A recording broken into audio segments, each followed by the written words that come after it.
بسم الله الرحمن الرحيم. السلام عليكم ورحمة الله وبركاته.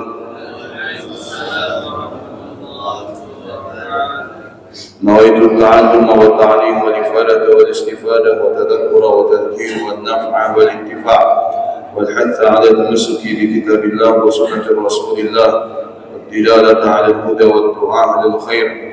اللهم صل على سيدنا محمد الفاتح لما أغلق والخاتم لما سبق ناصر الحق بالحق الهادي إلى صراطك المستقيم وعلى آله وصحبه حق قدره ومقداره العظيم. سبحانك لا علم لنا إلا ما علمتنا إنك أنت العليم الحكيم. رب اشرح لي صدري ويسر لي أمري واحلل عقدة من لساني يفقهوا قولي. صلى الله على سيدنا محمد وعلى آله وصحبه وسلم. الحمد لله رب العالمين. الحمد لله رب العالمين وبه نستعين على أمور الدنيا والدين والصلاة والسلام على أشرف الأنبياء والمرسلين سيدنا محمد وعلى آله وصحبه أجمعين. قال المصنف رحمه الله ونفعنا وبعلومه في الدارين الأبطال. Al-Hadits As-Sabi' Ashar, hadis yang ke-17. Ar-rifqu bil hayawan, anjuran untuk berlaku lemah lembut kepada hewan. An Abi Ya'la Shaddad bin Aus radhiyallahu ta'ala anhu anin Nabi sallallahu alaihi wasallam qala inna Allaha kataba al-ihsan ala kulli shay'in فإذا قتلتم فأحسنوا القتلة وإذا ذبحتم فأحسنوا الذبحة وليحد أحدكم شفرته وليرح ذبيحته. رواه مسلم. An Abi Ya'la, dari sahabat Nabi yang bernama Abi Ya'la Shaddad bin Aus radhiyallahu ta'ala anhu, Nabi SAW bersabda, Inna Allah katabal ihsan ala kulli syai'in.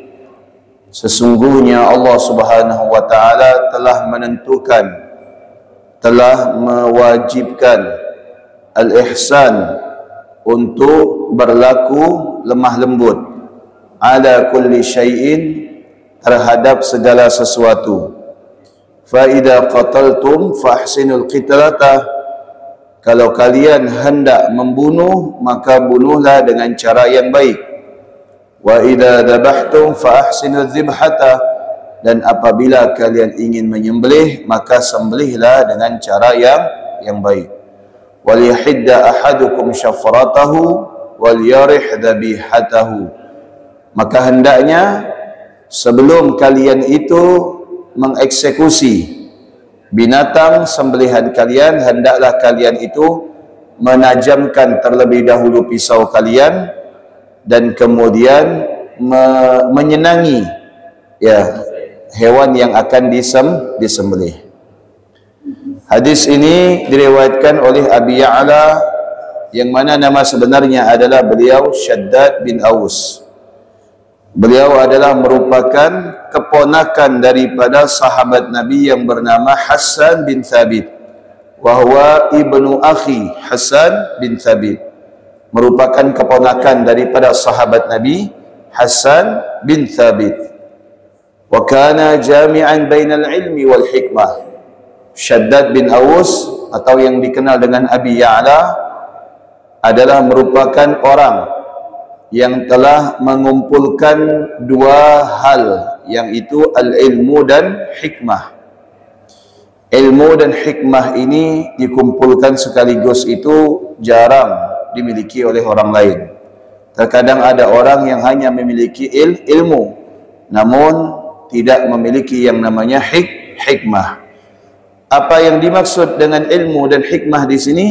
Yang dimaksud di sini adalah al-amal bil ilm, yaitu beliau itu senantiasa setiap mendapatkan ilmu, beliau mengamalkan. Ini yang dimaksud dengan hikmah. Ya, bertambahnya ilmu, bertambahnya amal. Ya. Wa man utiya al-hikmah faqad utiya khairan katsira. Barang siapa yang melaksanakan atau mengamalkan ilmunya, ketahuilah bahwasanya dia akan mendapatkan kebaikan yang sangat banyak. Ilmu dan hikmah maknanya adalah mengamalkan apa yang ia ketahui. Terkadang orang bertambah ilmu tapi tak bertambah amal. Bagaimana orang yang semacam ini? Orang yang semacam ini bertambah jauh daripada Allah. Sebagaimana sabda Nabi, "Man izdada ilman wa lam yazdad hudan, lam yazdad minallahi illa bu'da." Barang siapa yang bertambahnya pengetahuan tapi tidak bertambahnya amal, maka dia bertambah jauh daripada Allah Subhanahu wa taala. Maka kita yang mempelajari ilmu, ya, haruslah ada amal.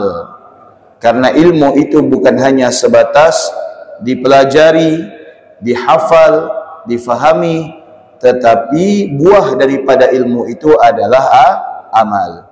Al-ilmu bila amalin kasyajari bila thamarin. Ilmu tanpa diamalkan laksana pohon yang tak berbuah. Wa qala Abu Darda, kesaksian daripada Abu Darda, sahabat Nabi, "Inna likulli ummatin faqihan wa inna faqiha hadhihi al-ummah Shaddad bin Aus." Sesungguhnya setiap golongan itu memiliki ahli agama, dan sesungguhnya ahli agama di dalam umat ini, kata Abu Darda, adalah beliau Abi Ya'la Shaddad bin Aus. Di antara kemuliaan beliau adalah bahwasanya innahu fuddila 'alal ansar bi khaslatin. Sesungguhnya dari kalangan kaum Ansar, beliau ini unggul dalam dua hal. Apa? Bibayanin idza natiqa. Beliau kalau ngomong itu jelas. Beliau kalau ngomong itu jelas. Beliau kalau berbicara itu fasih. Ya. Beliau kalau berbicara jelas. Beliau kalau berbicara fasih. Wa biqazmin idza ghadiba. Dan beliau itu bisa menahan emosinya. Itu kelebihan beliau. Dan di antara kelebihan beliau, wa kana idza dakhala al-firash yataqallabu alaihi wa la ya'tihi an-naum. Umumnya kalau orang mau tidur itu kasur di atas atau kasur di bawah? Kasur di bawah, tapi kalau beliau itu kasur ditimpakan ke atas badannya. Dibalik sama beliau. Supaya apa? Supaya beliau itu tidak larut di dalam tidurnya. Ya, supaya beliau itu tidak larut dalam tidurnya. Dan kemudian beliau berkata, "Allahumma innan nara qad asharatni wa adhabat anni an-naum." Ya Allah, sesungguhnya yang namanya api neraka telah membuatku terjaga. Ya, wa adhaba anni an-naum, dan sesungguhnya api neraka tersebut telah menjadikan aku ini hilang rasa ngantuknya. Berarti menunjukkan bahwasanya, ya, beliau melakukan itu karena takutnya beliau kepada api neraka. Dan tanda orang takut kepada Allah itu takut juga kepada apa yang diciptakan oleh Allah, seperti kuburan, seperti pertanyaan mungkar dan nakir, seperti timbangan, seperti hari kiamat, seperti mahsyar, seperti neraka, seperti malaikat. Orang yang takut kepada makhluk-makhluk Allah ini, mereka juga takut kepada Sang Khaliq, takut kepada Allah. Maka tak kala kita barangkali membaca ayat-ayat azab yang membuat kita itu takut, maka ketahuilah di situ rasa takut kita kepada Allah. Tak kala kita itu melihat bagaimana siksaan terhadap suatu dosa dan membuat rasa diri kita khawatir, ya, terancam, takut, gelisah, maka itu menunjukkan bahwasanya kita takut kepada Allah Subhanahu wa taala.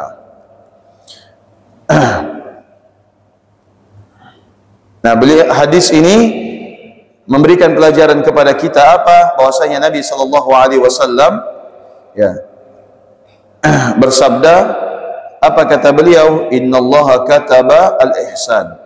Apa yang dimaksud dengan innallaha kataba al-ihsan? Aujaba wa farada. Makna kataba di situ adalah artinya Allah telah menetapkan, Allah telah mewajibkan. Berarti ini hukumnya wajib. Sebagaimana puasa, ya ayyuhalladzina amanu kutiba alaikumus siyam. Kutiba kataba artinya adalah ditetapkan, diwajibkan. Innallaha kataba al-ihsan. Apa itu al-ihsan? Al-ihsan itu tahsinul a'mal al-masyru'ah. Hendaknya ya kita itu melakukan amal-amal yang disyariatkan dalam keadaan baik. Amal-amal yang disyariatkan dalam keadaan baik. Baik amal yang hukumnya wajib maupun yang hukumnya sunnah. Maka kita dianjurkan untuk melakukannya dengan baik. Tentu dengan aturan-aturan syariat, bukan dengan aturan kita. Karena aturan syariat ini adalah aturan yang telah ditentukan oleh Allah. Anna Allah Ta'ala talaba min 'abdihi al-ihsan hala kaunihi musta'diyan minhu ala kulli syai'in. Bahwasanya di sini Allah Subhanahu wa taala memerintahkan kepada kita, menuntut kepada kita, yang mewajibkan kepada kita untuk berlaku baik terhadap segala apa yang telah diciptakan oleh Allah Subhanahu wa taala. Wa anna Allah Ta'ala talaba minkum al-ihsan fi kulli syai'in. Sesungguhnya Allah memerintahkan, mewajibkan kepada kalian untuk melakukan kebaikan kepada segala sesuatu. Pertama, berlaku baik terhadap diri sendiri. Apa yang dimaksud dengan berlaku baik kepada diri sendiri? Yaitu ayyahmilaha ala fi'li ta'at. Berlaku baik kepada diri sendiri yaitu dengan mengajak diri kita untuk melakukan ketaatan. Berarti sebaliknya, kalau kita mengajak diri kita kepada kemaksiatan, maka berarti kita telah berbuat zalim. Itu. Maka kita telah berbuat zalim. Sudah? Wa alla yuriduha mawaridus su.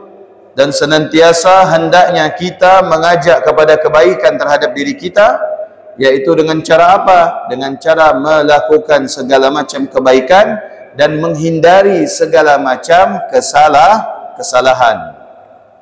Wala yadhlimuha bima'siyatin wala yuti'uha fi kulli ma turid wala yuhniha bisyifa'in 'azim bisyifa'in ghaib. Maka yang dimaksud dengan berlaku baik kepada diri sendiri yaitu senantiasa tidak menuruti apa yang kita inginkan. Ya. Umumnya orang baik itu menuruti, betul tak? Oh, dia baik sama saya. Apa yang saya minta tu dikasih. Apa yang saya minta dikasih. Ya. Baik yang dimaksud tersebut tidak menuruti segala sesuatu, tetapi ada batasnya. Sama halnya dengan diri kita. Kalau kita sayang kepada diri kita, tidak mau kita nuruti apa yang kita inginkan. Ya. Tentu kita membatasi apa-apa yang diinginkan oleh diri kita. Oh, diri kita mau ini dibatasi. Diri kita mau ini dibatasi. Terlebih yang kita batasi ini adalah yang mengakibatkan atau bisa menjadikan kita itu rugi. Baik rugi di dunia maupun rugi di akhirat. Wa ammal ihsan ila al-ahli wal khadmi fahuwa ayyu'ashiruhum bil lutfi wa husnul khulqi. Begitu juga kita dianjurkan untuk berkelakuan baik kepada siapa? Kepada keluarga. Atau barangkali kita punya pembantu rumah tangga, maka kita wajib hukumnya berkelakuan baik kepada mereka sekalipun status mereka itu adalah merupakan pembantu rumah tangga.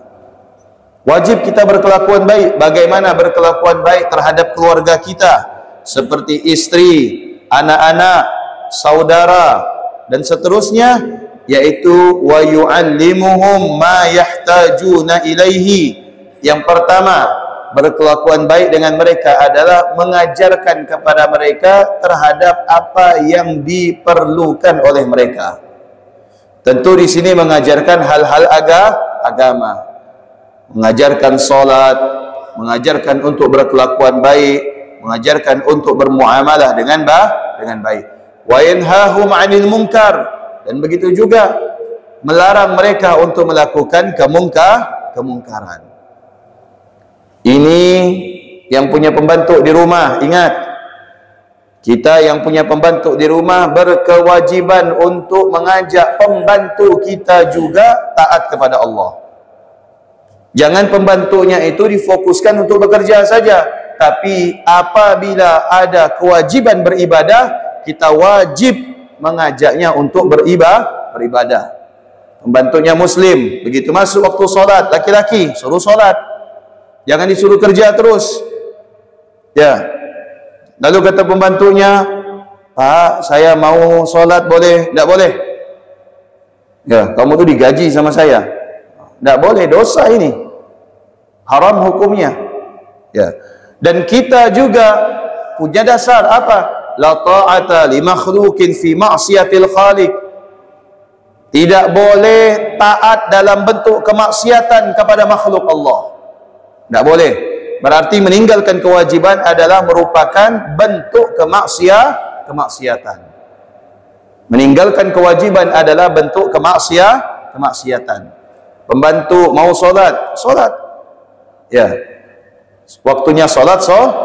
Jangan disuruh bekerja terus. Karyawan waktunya solat, disuruh solat. Karena mereka tanggung jawab kita selama mereka bekerja dengan kita. Ya.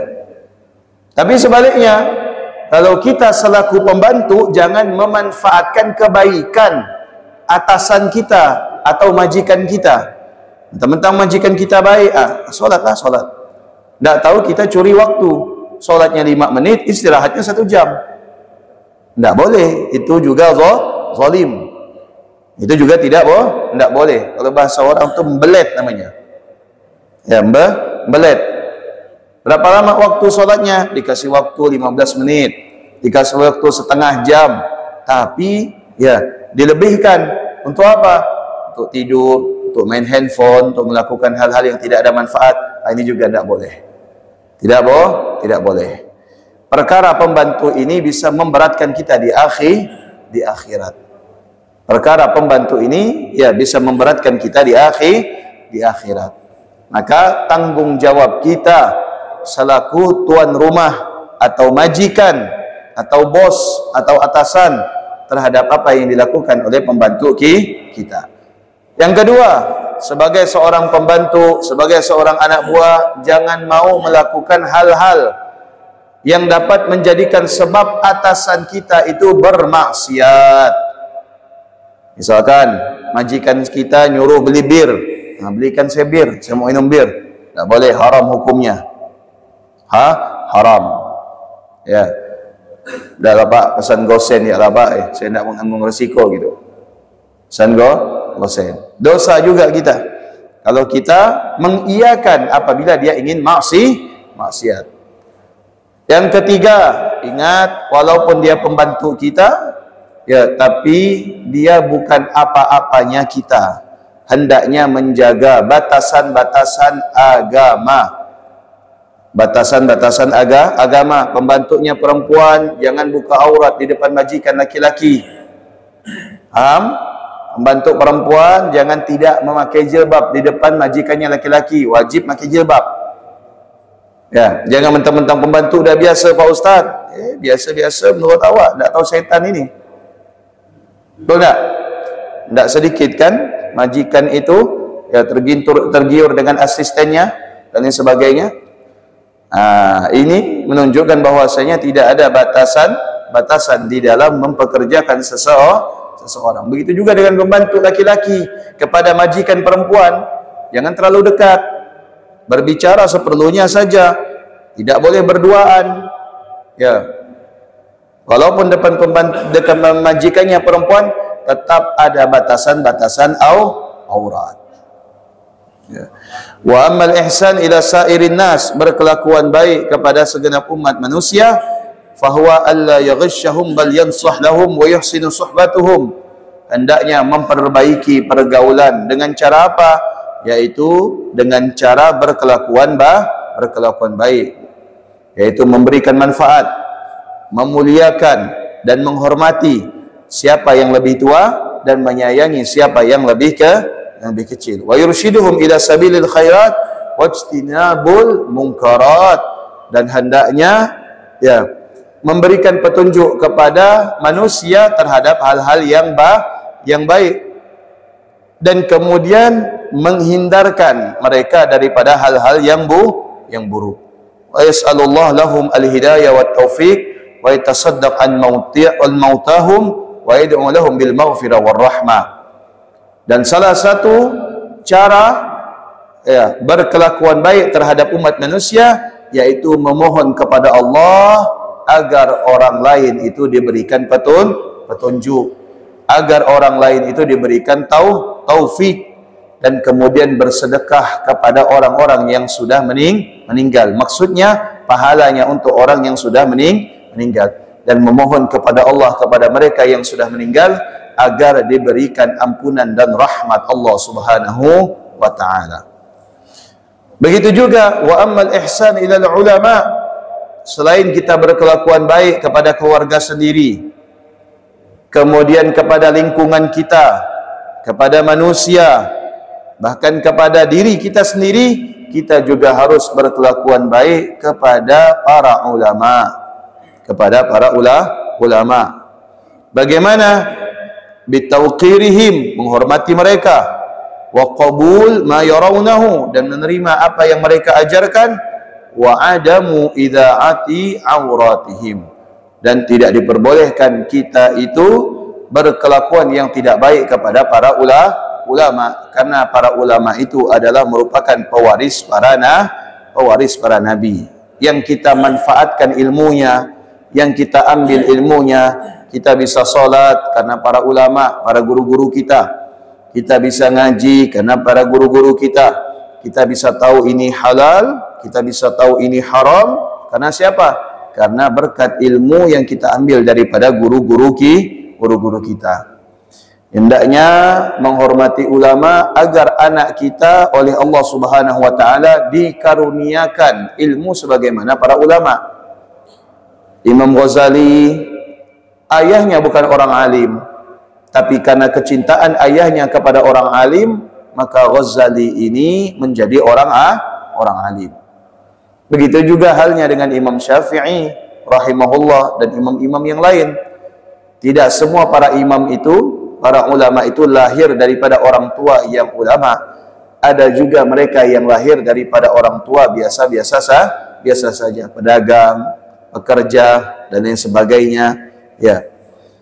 Tetapi karena kecintaannya kepada para alim ulama, mahabbahnya luar biasa, hingga anak-anak mereka dijadikan juga menjadi bagian daripada ulama dan orang alim.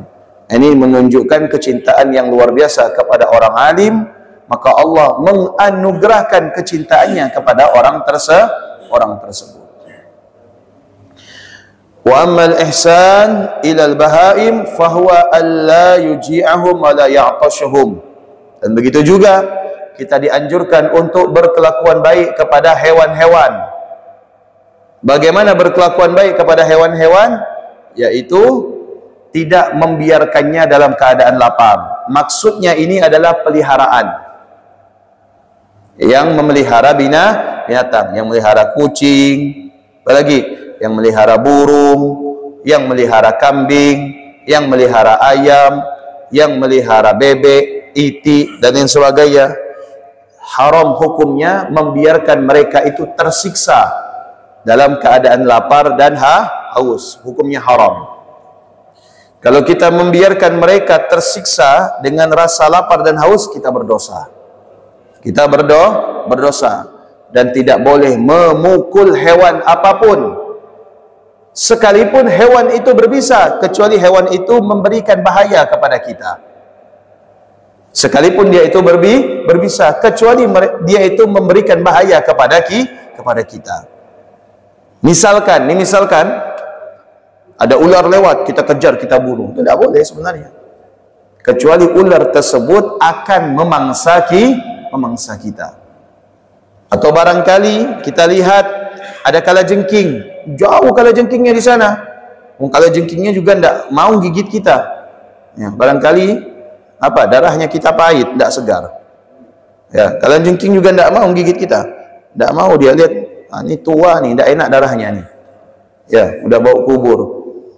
Ya, dikejar sama dia kalajengking, dibunuh, kemudian diinjak, dibakar. Tidak boleh, dosa, hukumnya haram. Kecuali binatang-binatang tersebut akan membahayakan barulah kita boleh pukul, dan sekiranya pukulan itu menjadikan dia itu tidak lagi memangsa kita atau membahayakan kita. Jelas? Ya. Wala yukallifuhum minal amal ma la yatiqun. Kalau kita melihara hewan dan hewan ini dijadikan untuk membantu pekerjaan kita, tidak boleh kita memberatkan, membebani di atas kemampuan hewan tersebut. Misalkan kita punya sapi, dibuat tarik tronton, tidak boleh, haram hukumnya. Ya. Atau dibuat tarik peti kemas. Kenapa pakai sapi, Pak Haji? Itu Pak Ustadz, BBM mahal, jadi pakai sapi ya. Peti kemasnya diangkut pakai sapi, tidak boleh, hukumnya haram. Ya. Atau gerobaknya ditarik pakai kambing, tidak boleh, hukumnya haram. Membebankan di atas beban mereka. Wala yastamiru rakiban ala daba wa hiya wafiqa illa li hajah. Dan tidak boleh mengendarai tunggangan kecuali memang kita itu ada hajat. Misalkan nih kita punya kuda. Ya. Kuda kita pakai sesuatu yang tidak bermanfaat, itu hukumnya tidak boleh. Maka diceritakan ada seorang wanita, Nabi SAW bermimpi, di dalam mimpinya diperlihatkan oleh Allah siksaan api neraka. Dan dilihat, ya, ini umumnya perempuan itu suka melihara kucing. Suka melihara kucing. Laki-laki suka melihara burung. Betul tidak? Tidak ada perempuan itu suka melihara burung. Belum pernah kita lihat perempuan itu bawa kandang burung atau ikut kontes burung, tidak pernah. Perempuan suka melihara kucing. Ya tidak? Laki-laki suka melihara burung. Diceritakan Nabi SAW pernah bermimpi melihat di dalam api neraka ada seorang perempuan yang postur tubuhnya itu tinggi, tapi sayang, ya, kecantikannya itu dibakar oleh api neraka sampai dia itu dalam keadaan gosong. Ditanya oleh Nabi, apa sebab perempuan ini masuk ke dalam api neraka? Dikatakan di sini, tu'adzibu bisababi harratin rabatha. Disebabkan dia ini diadab karena sebab kucingnya yang dikurung. Bagaimana? Dia ngurung kucing di dalam kandang, kemudian dia keluar rumah berhari-hari. Kucing ini tidak makan, tidak minum, akhirnya mati. Dan pada akhirnya apa yang terjadi? Wa anna tilkal harra anhashuha fi qabliha wa duburiha. Ya, dan kucing ini di hari kiamat itu yang memohonkan kepada Allah untuk mengadab tuannya. Padahal ini tidak disengaja. Mungkin dia lupa untuk menyediakan makanan dan minuman untuk kucingnya, atau barangkali dia lupa karena dia sudah terlanjur lama di luar. Akhirnya dia tidak kepikiran bahwasanya dia memelihara kucing. Dan kemudian kucing tersebut mati. Nah, ini artinya apa yang kita miliki itu tanggung jawab di hadapan Allah itu berat. Padahal seekor kucing. Laki-laki yang melihara burung barangkali keluar kota, burungnya dibiarkan. Ya, dalam kandang airnya, ya, seberapa banyak sih air dalam kandang lu? Sedikit. Ya, palingan secangkir. Dia perginya kemana? Dia perginya berangkatnya ke Bandung, berangkatnya ke Medan, 5 hari, 7 hari. Burungnya teriak-teriak dalam sangkar, makanan habis, minuman habis. Apa yang terjadi? Lama-kelamaan burung bisa mati. Mati burung ini akan menjadi sebab kita itu disiksa oleh Allah di akhirat. Jelas tidak? Maka perkara memelihara binatang ini bukan perkara yang ringan, tapi perkara yang berat. Kalau memang kita tidak mampu, kalau memang kita tidak sanggup, jangan memelihara peliharaan, baik itu burung, baik itu kucing, baik itu itik, baik itu bebek, baik itu ayam, kambing, sapi dan sebagainya. Karena kalau kita menelantarkan dan membuat dia itu mati, tersiksa karena laparnya, tersiksa karena hausnya, maka ini menyebabkan kita akan disiksa oleh Allah Subhanahu wa taala. Yang kedua, cerita yang disampaikan oleh Abu Sulaiman Ad-Darani. Raqibtu marratan himaran. Suatu kali saya itu naik keledai, mengendarai keledai. Fadarabtuhu marratain. Kemudian supaya jalannya keledai ini kencang, saya pecut 2 kali. Cepat. Apa yang terjadi? Tiba-tiba Allah karuniakan keledai itu suara untuk berbicara. Berbicara keledai itu. Apa kata keledai? Ya Aba Salman, wahai ayahnya Salman. Ya Aba Sulaiman, wahai ayahnya Sulaiman. Al-qisas yaumul qiyamah. Balasan nanti di hari kiamat. Balasan nanti di hari kiamat. Fa in syi'ta fa aqlil. Kalau kau ingin, jangan banyak-banyak mukulnya. Wa in syi'ta fa akthir. Tapi kalau kau ingin mendapatkan tanggung jawab di akhirat, silahkan pukul berapa banyak yang kau inginkan. Karena pada akhirnya kama tadinu tudan. Apa yang kau berbuat akan engkau rasakan atau engkau terima. Qala faqultu la adribu syai'an ba'dahu. Semenjak itu saya tidak pernah mukul keledai saya. Mau jalan-jalan enggak udah katanya. Ini menunjukkan bahwasanya hewan juga punya perasaan. Tidak boleh hewan itu kita pecut, kita lempar pakai sendal, kita tendang dan yang sebagainya, walaupun dia curikan kita. Paham? Walaupun dia curi lauk kita, wah ngajar kucing ni. Namanya kucing mana diajar? Kalaupun siram tapi bukan dengan air panas. Tapi tidak boleh memang menyakiti mereka, itu memang tidak boleh, karena mereka juga makhluk Allah, ujian buat kita. Bisa jadi itu rezekinya dia, bukan rezekinya kita. Karena ada cara Allah untuk memberikan rezeki kepada makhluknya. Saya pernah lihat video, ada orang bawa susu. Orang Arab bawa susu. Begitu dia nyebrang, ini kaitan timbaknya itu lepas, susunya tumpah. Susunya tumpah ke jalan. Geleng-geleng dia. Akhirnya apa? Pergi. Tak kala dia pergi, datang beberapa ekor kucing minum susu tersebut. Yang minum siapa? Yang minum kucing. Ada cara Allah mengirimkan rezeki kepada makhluknya. Tinggal kita saja menerima. Ini takdir, sudah terima saja. Insya Allah diganti oleh Allah dengan yang lebih banyak. Begitu kita lapar, goreng ikan, sayurnya siap, sambalnya siap, gitu ikannya didinginkan, kita ke dalam, barangkali ada orang ngantar paket, dilihat, tidak tahu ikannya sudah digonggong oleh kucing. Sudah sabar saja. Sabar. Jangan dimaki kucingnya, karena yang menciptakan kucing siapa? Karena kucing ini makhluknya siapa? Allah. Orang ajar kucing ini begini. Tidak puas, dilempar pakai sendal. Tidak puas, disiram pakai air panas. Tidak boleh. Tidak boleh. Hukumnya haram. Haram. Sudah? Tuh. Perempuan suka melihara kucing, dijaga kucingnya baik-baik. Kalau tidak mampu, disedekahkan ke orang, diberikan ke orang. Kalau tidak mampu meliharanya. Tapi ingat, jangan sayangnya, perhatiannya kepada kucing melebihi perhatiannya kepada suami. Nah, ini kadang pagi-pagi kucing udah dimandikan, suami belum dibuatkan kopi. Nah, bukan dimandikan, udah suami udah pandai mandi sendiri udah. Itu juga laki-laki, perhatian kepada burung melebihi perhatiannya kepada istri. Dia belum mandi, burungnya udah mandi dulu. mukanya masih bangun tidur, sisa-sisa iler tuh masih ada, sarungnya masih gulung ke atas gini, pagi-pagi udah nyemprot burung. Ya, dianya belum mandi. Nah, ya. Ya, bagaimanapun kita tetap memiliki kewajiban terhadap diri kita. Ya. Sore-sore burungnya diantar kontes, dijemur, ya. Tapi lupa kepada dirinya. Nah, itu tidak boleh.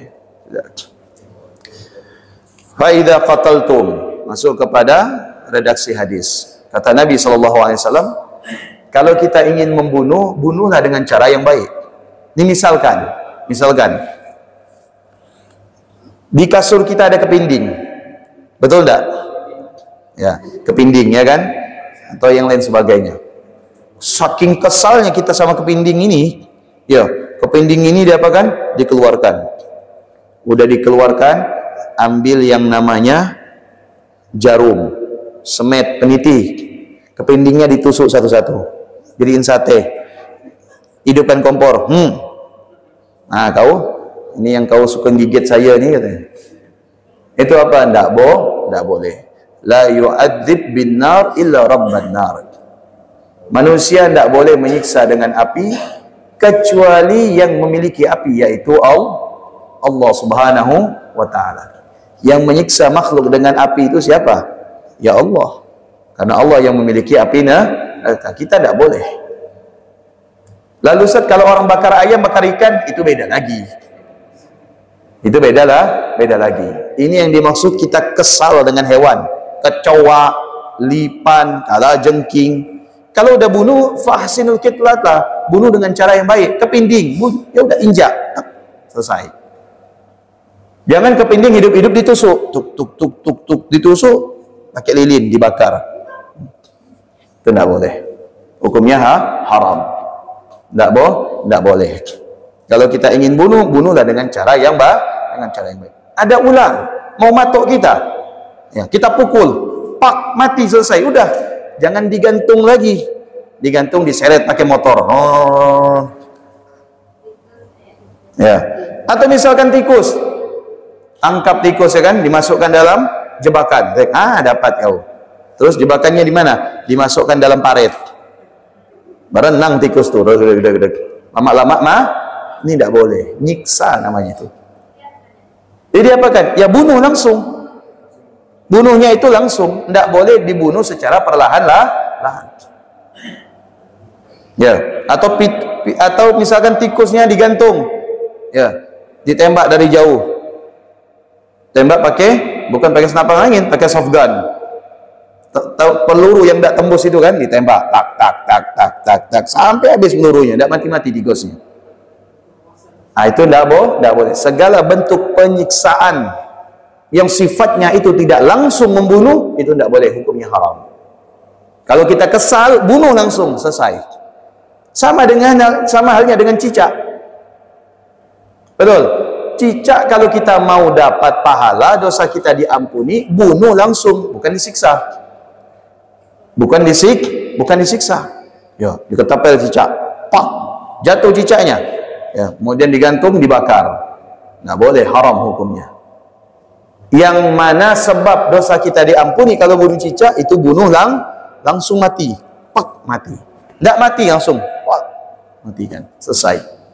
Fa'ahsinul qitlata. Fa'idha qataltum fa'ahsinul qitlata. Kalau kalian ingin membunuh, ya, maka perbaiki cara kalian membunuh. Ini bukan bunuh manusia maksudnya, bunuh hewan, bukan bunuh manusia. Jangan dijadikan dalil untuk bunuh manusia. Tapi bunuh hewan. Ya. Wa idza dzabhtum fahsinu dzibhata. Maka kalau kalian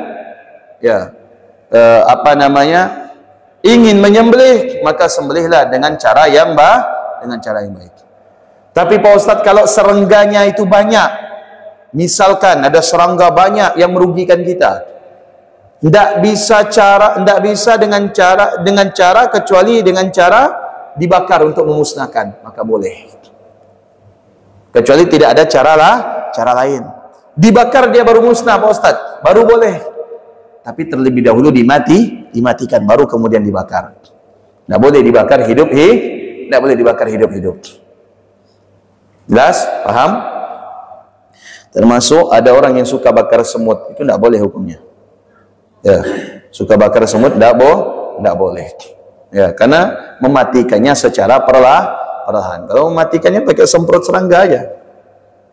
Disemprot mati baru dibakar boleh. Tapi langsung dibakar itu tidak boleh. Tidak boleh.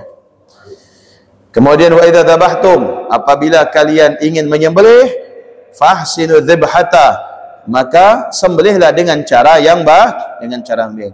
Bagaimana menyembelih dengan cara yang baik?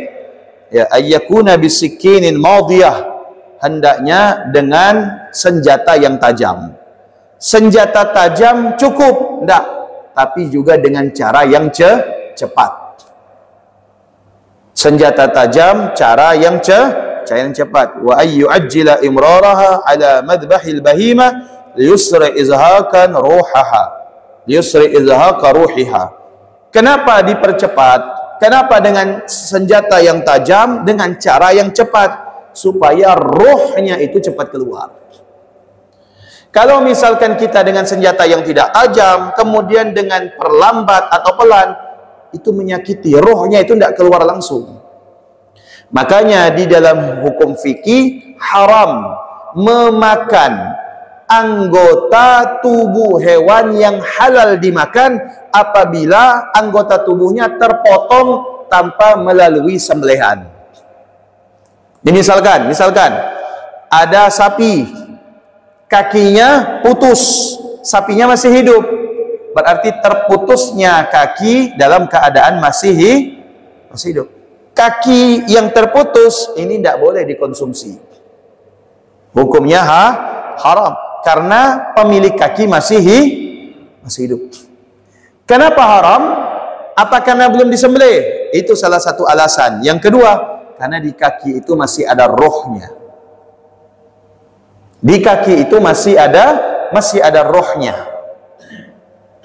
Ya, masih ada rohnya. Ya, kaki yang lepas itu masih ada rohnya, maka tidak diperkenankan untuk dikonsumsi. Bagaimana supaya halal? Disembelih dulu sapinya. Setelah disembelih, maka itu menjadi halal karena rohnya sudah pergi. Begitulah cara Islam menghabisi hewan. Dengan cara apa? Dengan cara yang baik.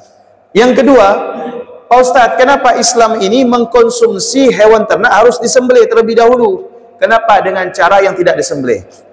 Alasannya adalah karena tidak ada cara yang paling tepat dan ampuh supaya roh ini cepat keluar dari tubuhnya kecuali dengan cara disembelih. Dan dengan cara disembelih ini, roh itu tidak merasakan sakit keluar daripada tubuh pemilik roh. Baik ayam, bebek, itik, kambing, onta, sapi, kerbau, atau kuda, ya, tidak ada kecuali dengan cara disembelih. Maka roh mereka itu cepat keluar.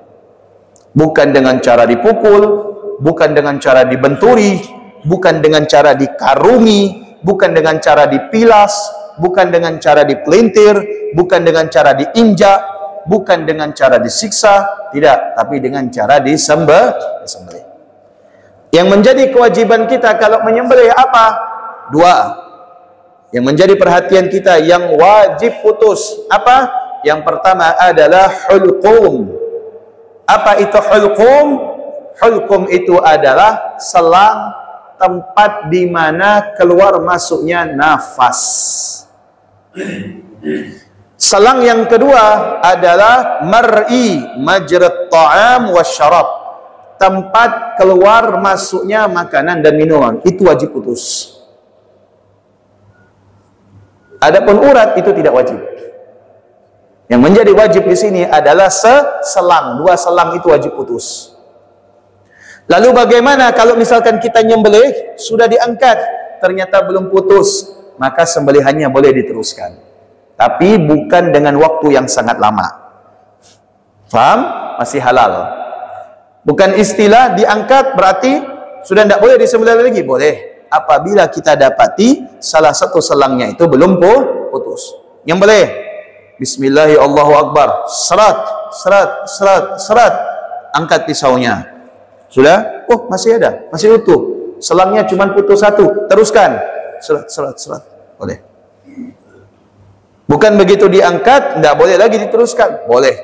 Yang tidak boleh itu kalau mengangkatnya terlalu lama.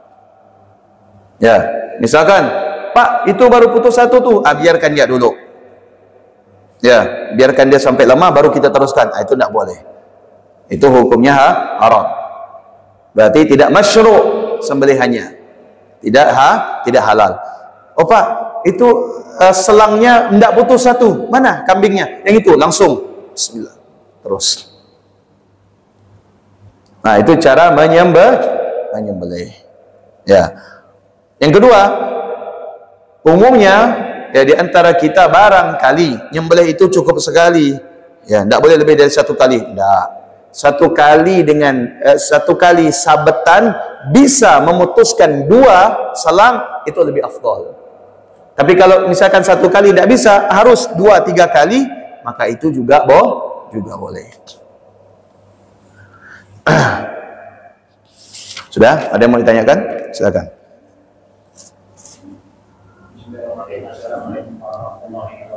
Waalaikumsalam warahmatullahi wabarakatuh.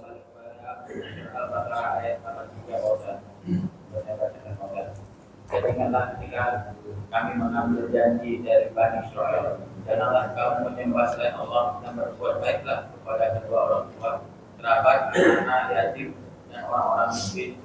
Dan bertutur katalah yang baik kepada manusia, laksanakanlah sholat dan tunaikanlah zakat.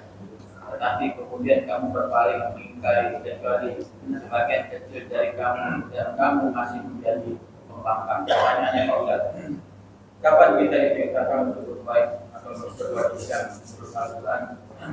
Surah Al-Baqarah ayat 3 ayat 83 ini Pak Ustaz. Yang kedua, bagaimana menanamkan sifat ihsan dan menjaga perilaku ihsan dalam kehidupan di lingkungan dalam kehidupan kita sehari-hari?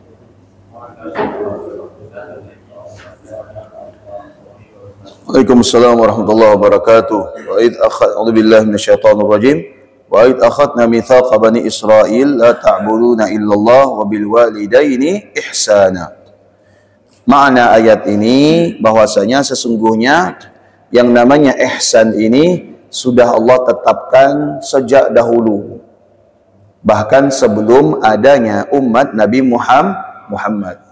Dan Allah mewajibkan ihsan, berkelakuan baik ya kepada seluruh makhluk Allah itu sejak dahulu, sebelum Allah Subhanahu wa taala memerintahkan juga kepada Nabi kita Muhammad dan umatnya. Berarti perintah untuk berlaku ihsan kepada segenap umat manusia ini adalah perintah Allah sejak dahulu. La ta'buduna illallah wa bil walidaini ihsana. Di antara perbuatan ihsan itu kita tidak boleh menyembah kecuali kepada Allah. Berarti berbuat syirik atau menyembah selain Allah itu tidak berbuat ihsan. Dan sebaliknya, apabila ada orang yang berbuat ihsan kepada makhluk tapi tidak berbuat ihsan kepada Khalik, maka ihsannya tidak sempurna. Agar menjadi sempurna, maka kita berbuat ihsan kepada siapapun termasuk kepada Allah.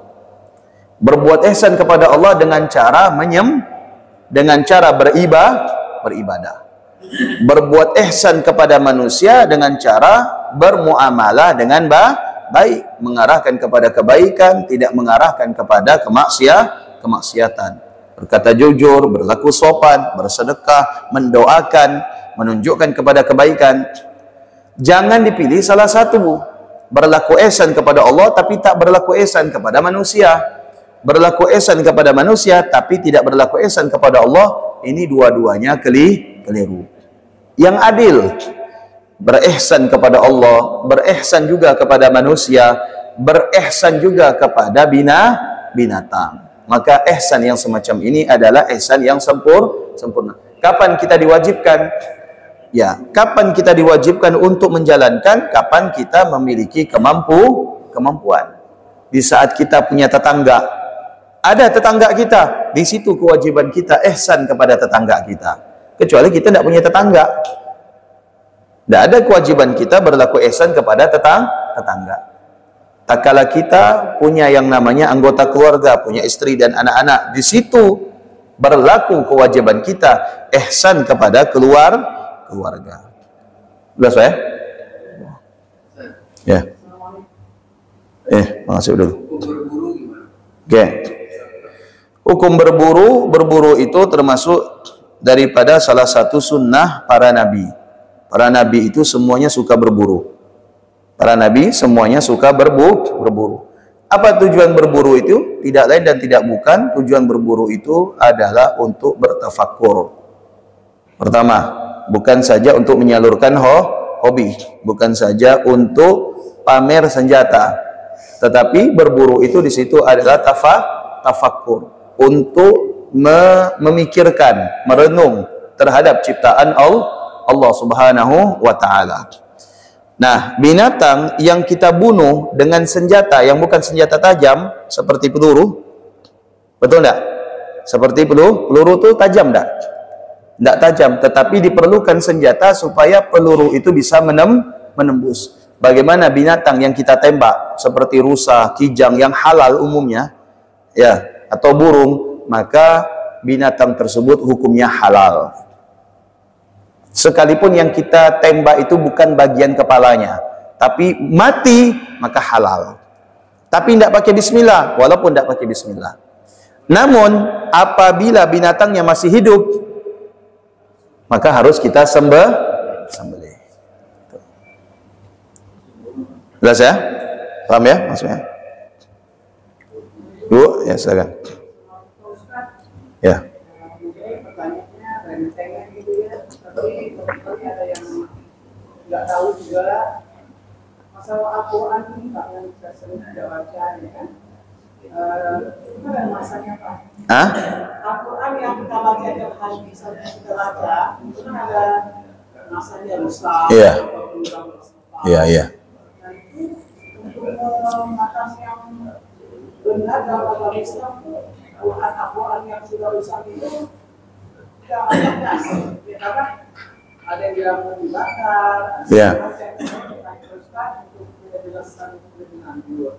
Yang kedua, untuk tadi kita sudah bicara juga masalah kalau kita beli ikan lele sama ikan nila di pasar itu kan cocok Pak. Iya. Itu bagus. Sebenarnya lihatnya aku ini itu udah kebiasaan di pasar gitu. Sedangkan saya pernah belut juga digituin. Ya, belut. Oh ya. Nah, di YouTube itu saya juga pernah lihat bahwa ada pemotongan ikan lele secara islami, dipotong di bagian apa? Bibirnya. Pokoknya putus lagi kayaknya. Iya. Itu mau penjelasannya yang lebih jelas dari Pak Ustaz. Ya. Assalamualaikum warahmatullahi wabarakatuh. Pertama, Al-Quran atau kitab agama yang di dalamnya bertuliskan lafaz mulia seperti ayat Al-Quran, hadis yang pakai bahasa Arab ya, yang pakai bahasa Arab, atau ada Arabnya, ada terjemahan, yang penting ada tulisan Arab.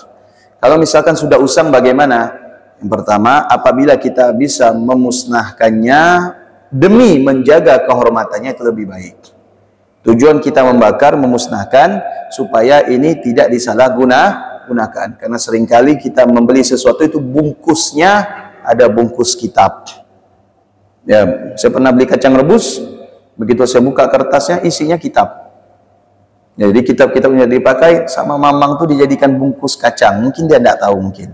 Ya, mudah-mudahan Allah memaafkan. Tapi kalau tahu itu tidak boleh, dosa itu. Kenapa? Karena merendahkan apa yang ada di dalam tulisan tersebut. Tentunya dalam tulisan tersebut ada tulisan Allah, lafaz Nabi Muhammad dan seterusnya. Tapi kalau misalkan kita khawatir akan disalahgunakan oleh orang lain, maka lebih baik dibakar. Dan dibakar ini tidak dicampur dengan sampah-sampah yang lain. Khusus, jangan dicampur dengan pempes. Ya, jangan dicampur dengan tulang-tulang binatang yang habis kita makan, tidak boleh. Dibakarnya juga khusus. Dan abunya juga, kata para ulama, tidak boleh kita biarkan begitu saja. Misalkan bakarnya tepi jalan, takutnya abunya itu berserakan di jalan. Jadi bakarnya di tempat yang khusus. Misalkan kita punya tempayan, ya, bakarnya di situ, dan abunya juga dibuang di tempat yang khusus. Apa tujuan itu semua? Untuk menghormati. Bukan menghormati apanya, tapi menghormati yang terkandung di dalamnya. Yang kedua, yang namanya binatang laut seperti ikan dan sejenisnya, pokoknya binatang laut, ya, itu semuanya halal, termasuk anjing laut, karena dihukumi binatang laut, namanya aja anjing laut, ya, namanya aja, ya, tapi hukumnya halal. Termasuk yang halal itu putri duyung.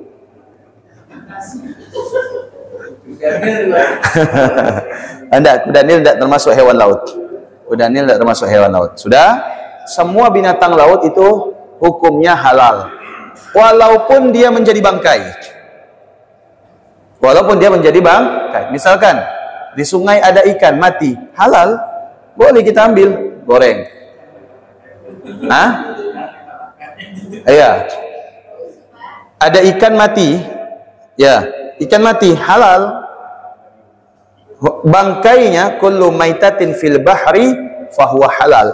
Setiap bangkai yang ada di laut, bangkai binatang laut maksudnya, itu hukumnya halal. Kalau buaya bagaimana? Buaya tidak dikatakan binatang laut karena dia dapat hidup di dua alam. Atau kudanil, ya, atau kudanil. Apa lagi? Paus halal. Paus halal. Hiu halal. Apa lagi? Kepiting itu kontroversi. Ada yang bilang halal, ada yang bilang haram. Yang jelas halal itu ranjungan. Tapi saya pernah menanyakan kepada kiai saya, ya, saya punya kiai Asrari, ya, Allah yarham, beliau mengatakan halal, namanya saratan, semuanya halal. Karena beliau pernah ingin menanyakan kepada gurunya tentang hukum kepiting. Begitu datang disuruh makan dulu, ternyata lauknya kepiting. Ya, mau datang ke rumah kiai, telepon, "Kiai, mau sowan."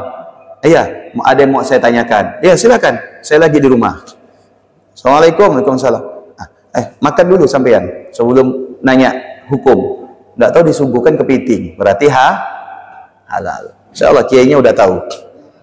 Tapi guru saya yang habaib enggak bilang halal, haram. Guru saya yang habaib bilang haram.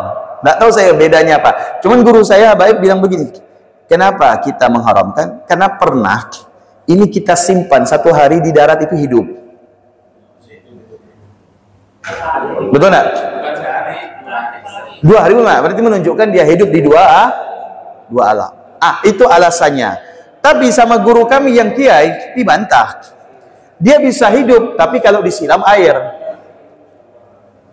Kalau tidak disiram air, lama-kelamaan mati. Tinggal pilihlah. Kalau saya pribadi, halal.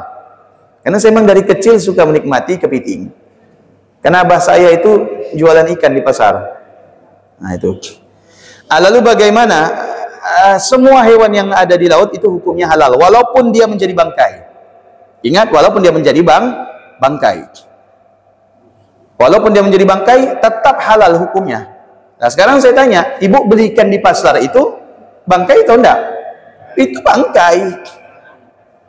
Ikan kakap, ya bentar, ikan kakap, enggak mungkin belinya hidup-hidup. Betul enggak? Di atas meja. Itu bangkai semua, hukumnya halal. Lalu bagaimana dengan lele? Ya, yang dipangkung dulu baru kemudian halal. Karena kalau misalkan ya disembelih langsung, ya itu terkadang dia masih hidup, dipukul dulu baru dia mati, maka boleh. Artinya ingat, binatang yang halal bangkainya dengan cara apapun itu tetap halal.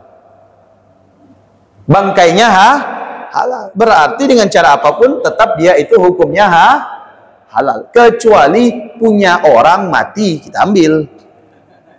Misalkan ada orang ternak lele, lelenya mati, kita ambil, ya tetap hukumnya haram. Nah, jelas ya? Nah, termasuk belut, ya kan? Belut itu dipukul dulu pakai batu, ya baru kemudian disiap. Ya, silakan. Assalamualaikum warahmatullahi wabarakatuh. Misalnya tadi kan melarang membunuh hewan. Terus saya baca itu misalnya hewan paradotik atau ular itu kan yang bisa dimasukkan sama setan. Jadi kalau kita pas lagi sholat atau kita ada di rumah, ada binatang hidup di rumahnya, itu kita wajib membunuhnya Ustaz. Karena khawatir dia nanti Membahayakan. Ya. Ya. Betul. Pertama, ya, kalau yang saya tahu, jin itu lebih sering menyerupai yang namanya ular. Kalau hewan lain saya wallahu alam. Nah, yang saya tahu itu ular sama kelajengking ya. Tapi yang saya tahu itu ular. Ya, jadi ketika kita ingin membunuh, sebelumnya itu kita semacam dialog. Kalau memang ente jin pergi, kalau memang ente ular saya bunuh. Nah, biasanya kalau jin dia pergi. Kalau jin dia pergi. Kalau ular dia tetap. Nah, itu boleh kita bunuh karena bisa membahayakan. Nah, semoga tidak ngomong ularnya. Takutnya kalau ngomong mengeluarkan suara kayak keledai tadi, nah, lalu kita yang lari. Ya. Lalu dia bilang saya bukan jin Bu, tapi saya jun. Wallahu alam bissawab. Mudah-mudahan bermanfaat. Bismillahirrahmanirrahim. Subhanakallahumma wa bihamdika asyhadu an la ilaha illa anta astaghfiruka wa atubu ilaik. Assalamualaikum warahmatullahi wabarakatuh.